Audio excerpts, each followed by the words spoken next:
It's a huge week for Papua New Guinea.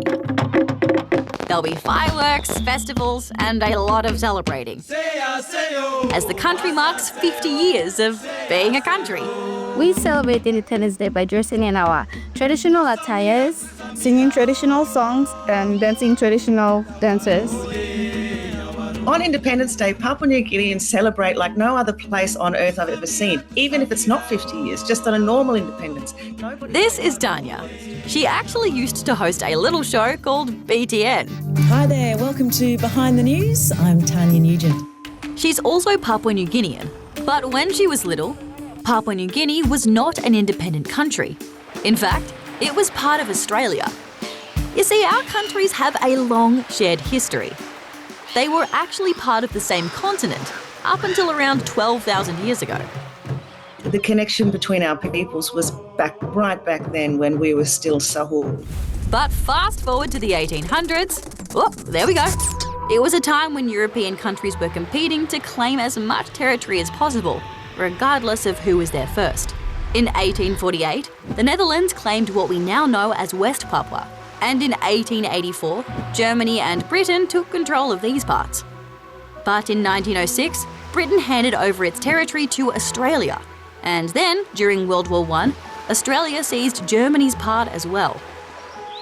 Australia set up plantations, gold mines, and had control of Papua New Guinea's health services, education system, and all government functions, from lawmaking to policing. And during the Second World War, thousands of Papua New Guinean people died alongside Aussie soldiers as they fought off a Japanese army on the Kokoda Track. But many Papuan people wanted independence and pushed for change. Better education and crops, improved fishing methods, the eradication of pests and disease. In 1964, Australia supported Papua New Guinea to hold its very first elections. This is where New Guinea's appointment with democracy begins. And in 1973, then Prime Minister Gough Whitlam promised to make the territory independent. But there were concerns he was moving too fast. My government feels that we should not set a date for independence until we have achieved self-government and have had time to adjust to self-government. In December 1973, Papua New Guinea was made a self-governing territory. Australia is no longer willing to be the ruler of a colony. And just 2 years later, on September 16th, it was officially recognised as an independent country. I was 7 years old on Independence Day, so I remember it. I remember standing there when the flag was raised on Independence Hill for the very first time, and everyone was just really excited. Like, I was excited. I thought the adults had lost their minds, they were so excited. But the next few years were difficult. There was violence and political instability. The period between self-government and independence was extremely short.